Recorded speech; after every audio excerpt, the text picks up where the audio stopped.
یا ایھا الذین آمنوا قوا انفسکم واہلیکم نارا۔ قرآن کریم کی اس آیت میں اللہ تبارک و تعالی ارشاد فرماتے ہیں کہ اے ایمان والو، اپنے آپ کو اور اپنے گھر والوں کو جہنم کی آگ سے بچاؤ۔ یہ ہماری ذمہ داری ہے کہ ہم اپنے ایمان کی حفاظت کریں، اپنے بچوں کے ایمان کی حفاظت کریں اور اپنے آنے والے نسلوں کے ایمان کی حفاظت کریں۔ ہر دور میں فتنے آئے ہیں۔ اس وقت شکیل بن حنیف خان کا فتنہ ہے جو بہت ہی تیزی سے لوگوں کے ایمان پر ڈاکہ ڈالنے کی کوششوں میں مصروف ہے۔ ابھی خبر ملی جوکی ہاٹ کے بارے میں، وہاں ایک گاؤں سنگوارا، وہاں کا ایک شخص ہے جس نے نہ صرف شکیل بن حنیف کے بارے میں اقرار و اعتراف کیا کہ نعوذ باللہ وہ شخص مہدی و مسیح ہے، بلکہ وہ شخص برسوں سے اس کے شکیل بن حنیف خان کی تبلیغ کر رہا ہے، پرچار کر رہا ہے۔ یعنی گویا کہ وہ علاقہ جو کثیر مسلم آبادی پر مشتمل ہے، وہاں پر مسلمانوں کے دین اور ایمان پر ڈاکہ ڈالنے کی کوششوں میں مصروف ہے۔ ایسے میں ہم تمام علماء کرام کی، حفاظ کی، ائمہ اعظام کی یہ ذمہ داری ہے کہ پوری مضبوطی سے ہم شکیل بن حنیف خان کے اس فتنے کا مقابلہ کریں اور لوگوں کو بتائیں کہ یہ قادیانیت ہی کی ایک دوسری شکل ہے۔ جس طرح سے قادیانی ایک فتنہ تھا، اسی طرح سے شکیل بن حنیف خان کا یہ فتنہ ہے۔ جس طرح سے وہ لوگوں کے دلوں سے ایمان کو نکالنے کی پوری کوششیں کر رہا تھا، بالکل اس کا بھی یہی کام ہے۔ شکیل بن حنیف خان اپنے بارے میں یہ کہتا ہے کہ میں مہدی ہوں اور میں عیسیٰ ہوں، نعوذ باللہ۔ اب ذرا ہم یہ دیکھتے ہیں کہ امام مہدی کے بارے میں حدیث پاک میں کیا ہے۔ ابو داؤد شریف کی حدیث ہے، نبی کریم سرکار دو جہاں صلی اللہ علیہ وسلم ارشاد فرماتے ہیں، اس حدیث کے راوی حضرت ابو ہریرہ رضی اللہ تعالیٰ عنہ وہ کہتے ہیں کہ نبی کریم صلی اللہ علیہ وسلم نے ارشاد فرمایا، لا تذهب الدنيا حتى يملك العرب رجل من اہل بیتی یواطی اسمہ اسمی ابو داؤد۔ اور دوسری روایت میں یہ بھی ہے کہ یواطی اسمہ اسمی و اسم ابی ہی اسم ابی، یعنی آپ صلی اللہ علیہ وسلم نے ارشاد فرمایا کہ امام مہدی کون ہوں گے؟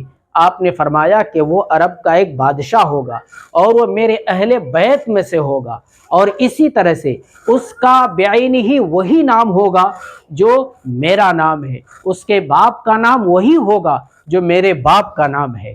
آپ صلی اللہ علیہ وسلم کا نام محمد اور آپ صلی اللہ علیہ وسلم کے والد محترم کا نام عبداللہ۔ اس سے بات یہ سمجھ میں آتی ہے کہ امام مہدی وہ ہوگا جس کا نام محمد ہوگا، باپ کا نام عبداللہ ہوگا۔ اسی طرح سے دوسری بات، آپ صلی اللہ علیہ وسلم کی اس حدیث سے یہ بات سمجھ میں آتی ہے کہ وہ اہل بیت میں سے ہوگا، آپ صلی اللہ علیہ وسلم کے خاندان میں سے۔ ایک دوسری روایت میں من ولد فاطمہ کا بھی تذکرہ ہے، یعنی آپ صلی اللہ علیہ وسلم کی بیٹی حضرت فاطمہ کی اولاد میں سے۔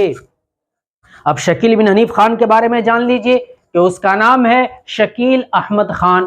سب سے پہلی بات، آپ صلی اللہ علیہ وسلم نے امام مہدی کے بارے میں بتلایا، نام محمد ہوگا، باپ کا نام عبداللہ ہوگا اور اس کا نام شکیل ہے، اور اس کے باپ کا نام محمد حنیف خان ہے، کوئی جوڑ نہیں ہے۔ اسی طرح سے آپ صلی اللہ علیہ وسلم نے ارشاد فرمایا، وہ اہل بیت میں سے حضرت فاطمہ کی اولاد میں سے ہوگا، اور یہ شکیل خان ہے، پٹھان ہے، جو خان اور پٹھان ہوگا وہ فاطمی النسل نہیں ہو سکتا ہے۔ اس سے بات یہ سمجھ میں آتی ہے کہ شکیل بن حنیف خان یہ جھوٹا مہدی ہے، جھوٹا مسیح ہے۔ یہ ہم سب کی ذمہ داری ہے کہ اس طرح کے لوگوں کا تعاقب کریں جو شکیل بن حنیف خان کے لیے پرچار کر رہے ہیں۔ اور امام مہدی اپنے بارے میں حدیث پاک میں ہے کہ وہ دعویٰ نہیں کرے گا، وہ اپنا دعویٰ نہیں کرے گا کہ میں مہدی ہوں، بلکہ اپنے آپ کو چھپاتے پھریں گے کہ لوگ مجھے پہچان نہ لیں۔ اور یہاں حالت یہ ہے، اس جھوٹا مہدی اور جھوٹا مسیح کا حال یہ ہے کہ وہ لوگوں کو بھیج رہا ہے کہ جاؤ میرا پرچار کرو، میری تبلیغ کرو، میری تشہیر کرو۔ اس لیے ہم تمام علماء کرام سے، ائمہ اعظام سے ہم گزارش کرتے ہیں کہ جمعہ کے دن، جمعہ کہ خطبہ میں اس عنوان کو موضوع بنائیں اور پوری مضبوطی سے اس پر بات کریں۔ اسی طرح سے عالم اسلام اور خاص طور سے ہندوستان کے تمام مکاتب فکر کے علماء کرام کا جو فتویٰ ہے اس کو پڑھ کر سنائیں کہ قادیانیوں کی طرح شکیل بن حنیف خان کو ماننے والے مسلمان نہیں ہیں، وہ دائرہ اسلام سے خارج ہیں۔